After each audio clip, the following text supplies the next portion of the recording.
Hello, good morning everyone. I am NK Pandey. Welcome back. Today I am going to discuss about the first poem of 9th CBSE from Beehive book, and poem name is The Road Not Taken, written by Robert Frost. Robert Frost is an American poet. He has written many popular poems, and one of the poem is The Road Not Taken. He was born in California on 26 March 1874. He has got Pulitzer Prize related to literature. So I am going to describe the explanation of the poem The Road Not Taken. This rare poem is about making choices and the choices that shape us. Robert Frost is an American poet who writes simply but insightfully about common ordinary experiences. यह जो poem है, इस poem में Robert frost ने हमारे future के बारे में, हम अपने फ्यूचर को कैसे बनाएंगे, कैसे हमारा डेवलपमेंट होगा, उससे रिलेटेड इन्होंने डिस्क्राइब किया है कि हमको अपने जो फ्यूचर से रिलेटेड कैसे चॉइसेस करनी चाहिए, कैसे हमको अपने रास्ते को कैसे चुनना चाहिए, उसके बारे में द पोएट ने डिस्क्राइब किया है. So we start the poem. Two roads diverged in a road, and sorry I could not travel both. And be one traveler, long I stood and looked down one as far as I could, to where it bent in the undergrowth. यहाँ पे जो Robert frost है poet, वो एक जो है forest area में खड़े हैं वहां पे, और जिस जगह पे खड़े हैं वो जो वहां से दो रास्ते निकले हुए हैं, और पोएट यहाँ पे जो है कंफ्यूजन में है कि कौन से रास्ते को सेलेक्ट करे, कौन से रास्ते को चूज करे वो. तो भाई यहाँ पे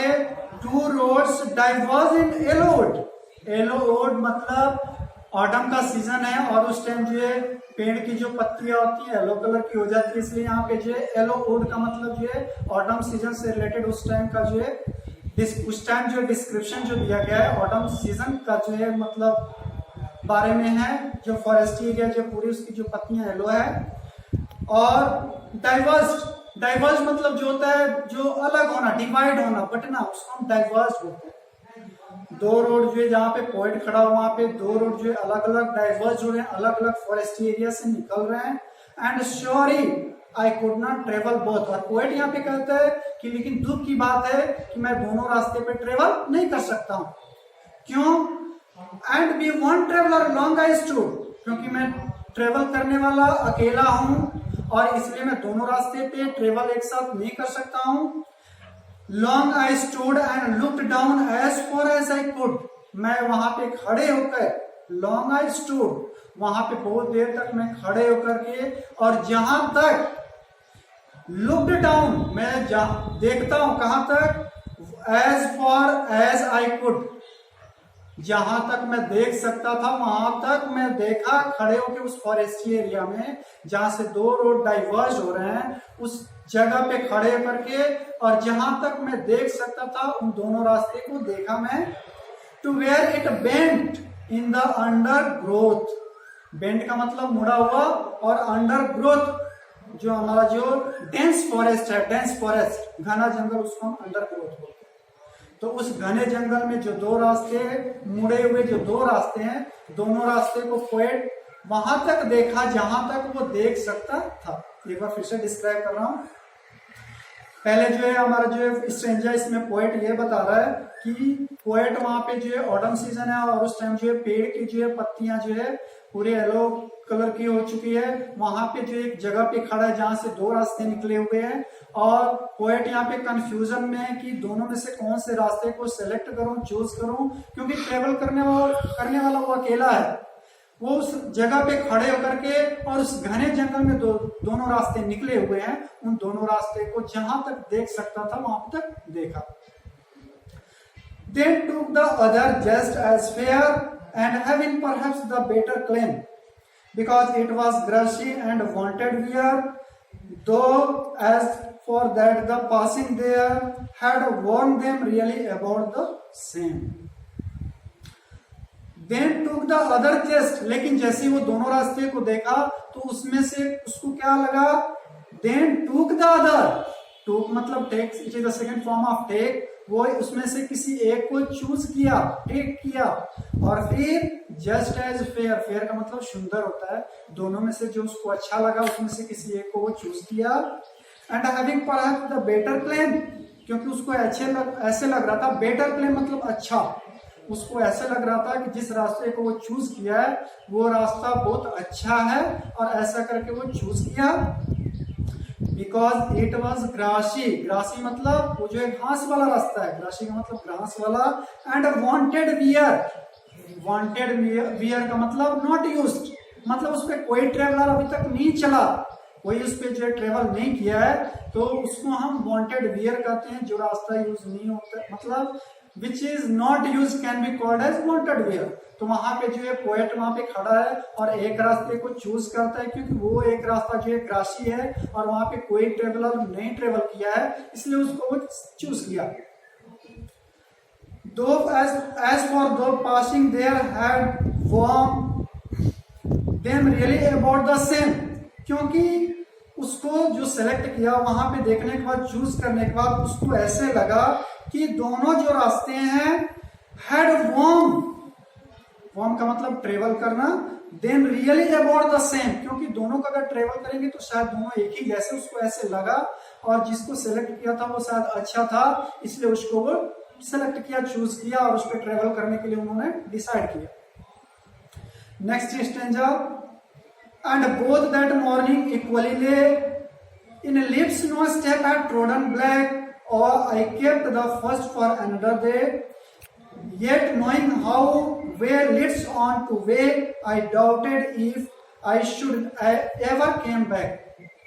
थर्ड स्टेंजा में पोएट ये डिस्क्राइब कर रहा है कि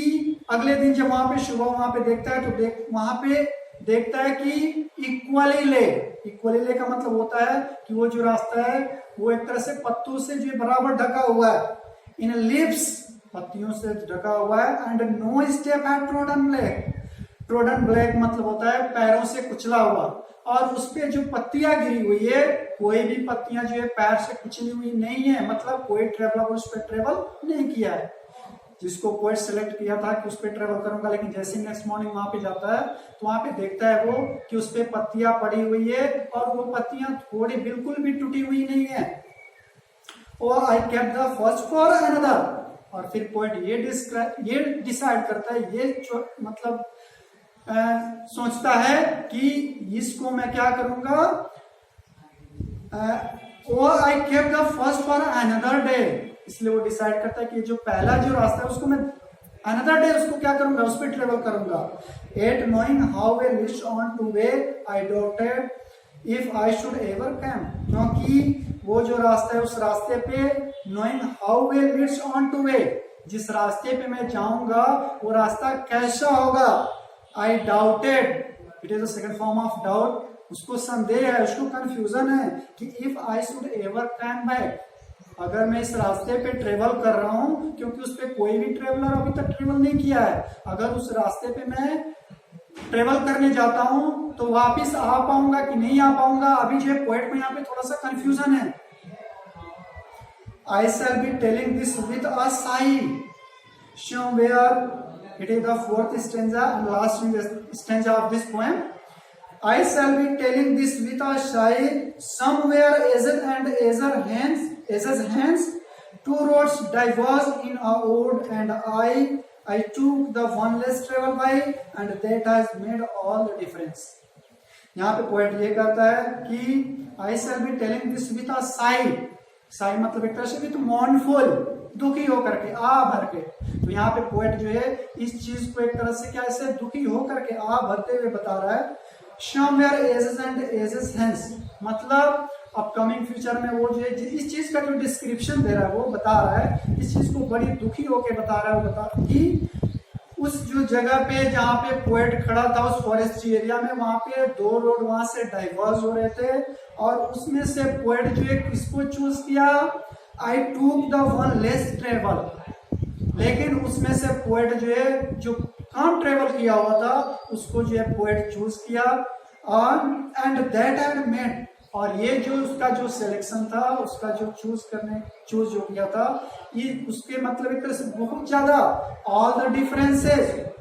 बहुत ज्यादा अंतर ला दिया। एक बार फिर से इसको डिस्क्राइब करना चाहता हूं मैं कि यहाँ पे जो एक तरह से पोएट जो है इस चीज को, अपने अपकमिंग फ्यूचर को अगर किसी से बताना होगा तो इस चीज को जो एक तरह से बहुत दुखी होकर बताएगा, ठीक है, कि ये जो फॉरेस्ट्री एरिया में पोएट ये बताएगा कि मैं फॉरेस्ट्री एरिया में खड़ा था, वहां से दो रोड डाइवर्स हो रहे थे, लेकिन मैं क्या किया, मैं जो एक तरह से जो बहुत कम ट्रेवल हुआ रास्ता था उस रास्ते को ट्रेवल किया, उस पे जो है ट्रेवल करने के लिए मतलब रेडी हुआ, और ये जो हमारा जो चूज था, हमारा जो सिलेक्शन जो था, बहुत ज्यादा डिफरेंस ला दिया। It was a short sum description of the road not taken. Thank you.